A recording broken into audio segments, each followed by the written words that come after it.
Qala Allah Ta'ala fil Qur'anil Karim, a'udzu billahi minasyaitonir rajim. Wattini waz-zaitun, demi buah tin dan buah zaitun. Waturi sinin, dan demi gunung Sinai, Tursina, ya. Wahadzal baladil amin, dan demi negeri Mekah yang amin, yang aman. Laqad khalaqnal insana fi ahsani taqwim, sungguh kami telah menciptakan manusia dalam keadaan takwim, dalam bentuk yang sebaik-baiknya, ya. Tsumma radnahu asfala safilin, kemudian kami kembalikan dia ke tempat yang serendah-rendahnya.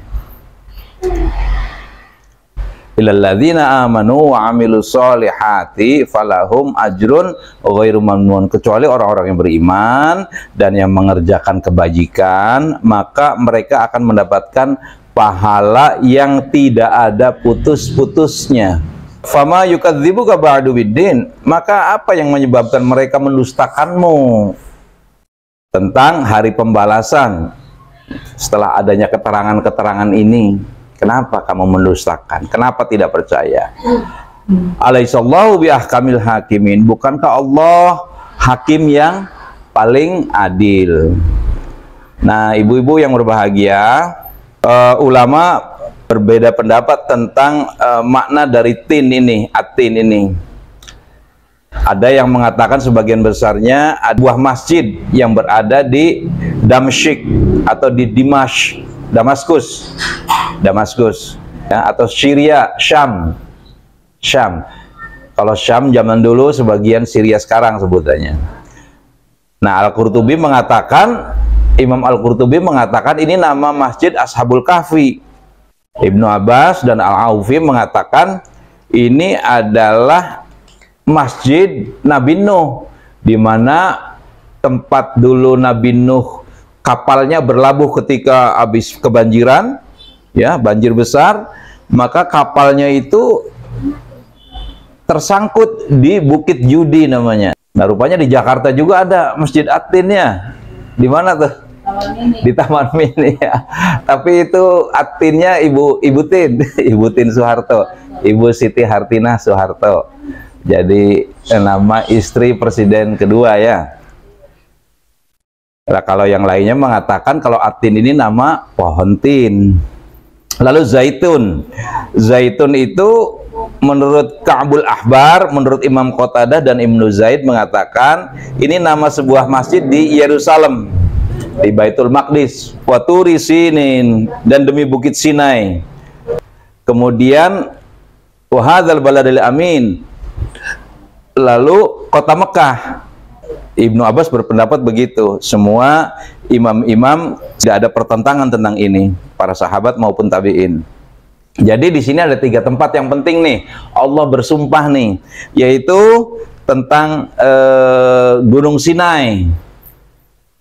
Nah, Gunung Sinai ini kalau menurut peta itu adanya di sebelah timur Mesir, tapi kalau menurut sebagian ulama itu bukan Gunung Sinai di Mesir, tapi nama gunung yang ada di Saudi Arabia. Tapi mengenai 3 tempat ini adalah 3 tempat di mana nabi-nabi ulul azmi itu diutus. Jadi 3 tempat penting. Jadi sebetulnya risalah kenabiannya yang penting, dan melalui tempat itu Allah menurunkan firman-Nya. Kalau Nabi Musa berbicara langsung itu kan di Gunung Tur itu, ya, di Sinai itu. Makanya disebut nabi yang langsung berbicara dengan Allah, ya, adalah Nabi Musa. Nah, kalau di Mekah Allah menurunkan Al-Qur'an kepada Rasulullah Shallallahu Alaihi Wasallam. Lalu Allah di sini bersumpah, laqad khalaqnal insana fi ahsani taqwim. Ini sebetulnya Allah bersumpah dengan 3 tempat tadi, ya. Tapi sumpahnya apa subjeknya ini? Yaitu Allah menciptakan kamu dalam bentuk paling sempurna. Jadi di antara ciptaan Allah makhluk nih, ya, kita manusia yang paling sempurna. Ada yang bertanya, kenapa yang lahir ada yang sumbing? Kenapa ada yang matanya sudah buta? kepalanya 2. Berarti ayat ini nggak nyambung dong dengan kejadian itu. Ada yang tidak. Bukan begitu maksudnya. Jadi Allah ini menyatakan dalam bentuk umumnya bahwa manusia itu makhluk yang secara umum dibanding ciptaan Allah yang lainnya, baik itu jin maupun malaikat, manusia paling sempurna. Urusan gigi aja, kalau di luar negeri untuk nyabut gigi, berobat gigi itu mahal sekali. Kalau di Indonesia termasuk murah. Walaupun ya mahal-mahal juga, tapi di luar negeri jauh lebih mahal. Ya, untuk urusan satu gigi aja tuh, apalagi kita giginya banyak tuh. Untuk tumbuh giginya pun perlahan-lahan, ya kan? Kalau udah sempurna kita makan, bisa makan macam-macam, dan dari gigi itu kita bisa merasakan enaknya makan. Coba kalau yang nggak ada giginya, ibu-ibu giginya ada yang sudah nggak ada, ya beda ya Bu ya, beda banget ya. Makan keras-keras susah, harus ditumbuk dulu, kayak bayi lagi, dimut, ya. Harus dimut dulu karena dihancurkan dulu oleh kelenjar ludah. Karena nah ini juga baru ada kelenjar ludah untuk menghancurkan makanan, ya. Jadi luar biasa sempurna sekali manusia itu. Nah, kalau ada yang tidak sempurna tadi, terlahir kurang sempurna, itu adalah menjadi ujian bagi kita untuk meningkatkan rasa syukur bagi yang sehat, sama bagi yang sempurna, sama dengan Allah menjadikan takdir kaya dan miskin. Orang kulit hitam, kulit putih, kulit kuning, kalau Indian kulit merah. Itu semuanya itu ada untuk saling melengkapi. Demikian pun orang yang terlahir sudah nggak bisa jalan, akhirnya jadi cuma segini aja. Sampai batas perut aja, ke bawahnya nggak ada. Sampai di sini ya, sampai paha lah ya. Nah, itu dari lahir sudah nggak bisa ngapa-ngapain tuh, begitu aja jalan pakai kakinya, pakai tangannya berjalannya. Itu sesungguhnya untuk menjadi tazkirah, untuk meningkatkan rasa syukur kita. Dan bagi dia, itu adalah cocok kehidupannya yang seperti itu. Dengan begitu Allah melebihkan kepada yang lain. Pelajarannya apa?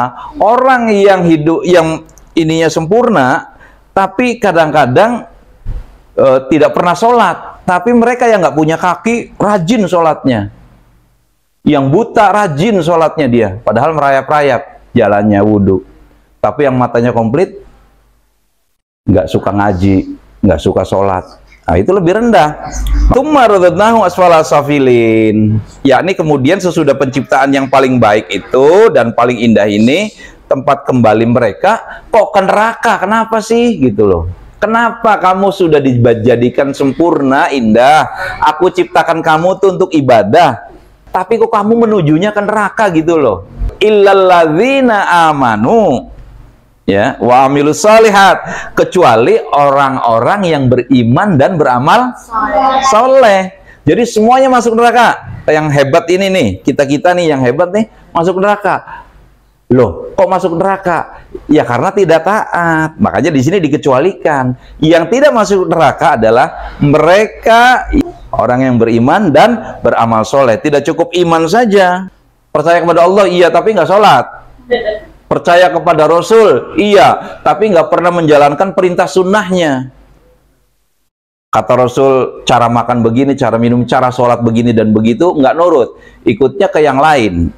Nggak mengikuti Rasul. Cara saumnya, cara hajinya, cara umrohnya nggak ngikutin petunjuk Rasul. Tapi begini, ada yang memaknai tsumma radadna asfala safilin itu adalah maksudnya setelah kita usia muda, Allah menjadikan kita sempurna kan, dari mulai janin. Karena memang Allah menjadikan usia perjalanan manusia tuh begitu, dikembalikan. Atau bahkan yang paling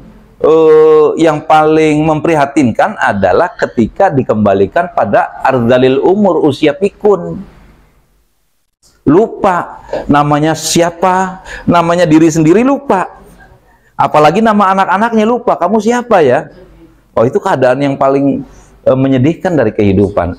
Mudah-mudahan kita dihindari dari penyakit pikun. Penyakit pikun itu menakutkan, mengerikan. Karena barusan makan, bilangnya belum makan. Belum makan, bilangnya sudah makan. Padahal belum makan dari pagi.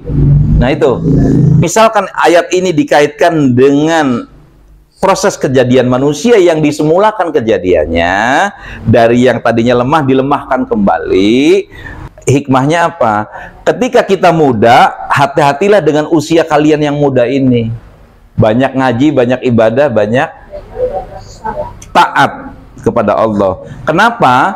Nanti pada saat usia sudah tua, 60 tahun, karena mudanya itu udah terbiasa taat kepada Allah, maka ketika tuanya sudah nggak mampu berdiri sholat, ya, sholatnya duduk, dapat pahalanya itu pahala penuh karena sakit.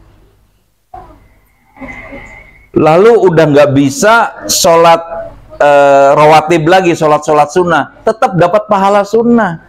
Kata Rasulullah dalam hadisnya, seseorang yang sudah 60 tahun menginjak usia 60 tahun, kemudian 70 tahun, 80 tahun, itu digugurkan dosanya. Kenapa? Karena mudanya menjaga diri taat kepada Allah. Makanya penting jangan kenal maksiat, jangan gemar maksiat.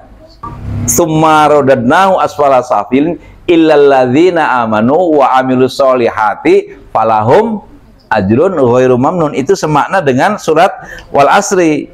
Wal asri innal insana lafi khusr illal ladzina amanu wa amilus solihat, ya.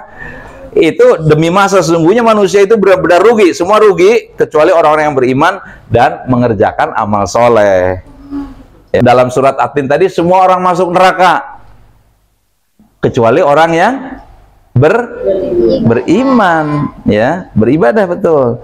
Nah, bagi orang yang sudah dari mudanya sejak anak-anak terus dibina oleh Al-Quran, dijaga oleh orang tuanya, nanti mereka sampai tuanya juga akan mendapatkan pahala.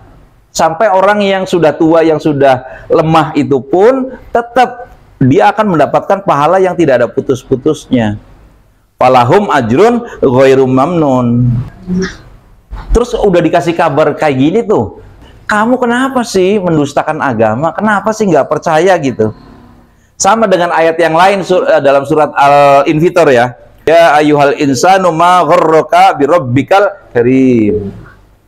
Wahai manusia, apakah yang telah memperdayakan kamu? Kamu udah ditipu sama apa sih gitu? Hingga kamu berbuat durhaka kepada Tuhanmu itu yang karim, yang maha pemurah. Kenapa sih? Kamu kan sudah tahu permulaan kejadian kamu dari mulai janin, lalu tumbuh, lahir, lalu usia balita, lahir ya, habis balita, terus SD, SMP, SMA, remaja ya, lalu dewasa, habis dewasa tuh tua. Padahal Allah katakan alaihissallahu biahkamil hakimin. Bukankah Allah hakim yang maha adil? Tuh, Allah tuh maha adil, udah menciptakan kita sempurna, bisa mikir. Kita bukan hewan. Kalau hewan itu nggak bisa mikir. Kalau kita bisa mikir, memutuskan sesuatu mana hak, mana batil, mana halal, mana haram, mana yang boleh, mana yang enggak. Dalam sebuah hadis marfu yang diriwayatkan Abu Hurairah begini, Rasulullah bersabda, fa idza qara'a ahadukum watini wazaituni fa'ata ala akhiraha alaihissallahu bi ahkamil hakimin. Apabila seseorang di antara kamu membaca watini wazaituni, ya, lalu sampai pada akhir ayat, yaitu firman Allah alaihissallahu bi ahkamil hakimin, falyakul, maka katakanlah olehmu. Rasulullah memerintahkan, bala wa ana ala dzalika minasyahidin. Benar. Dan aku termasuk orang yang menjadi saksi atas hal tersebut. Itu saja, mudah-mudahan bisa bermanfaat buat kita semua. Rabbana dzolamna anfusana wa illam taghfir lana wa tarhamna lanakunanna minal khasirin. Rabbana afrigh alaina sabran wa tawaffana muslimin. Rabbana atina fid dunya hasanah wa fil akhirati hasanah wa qina adzabannar. Assalamualaikum warahmatullahi wabarakatuh.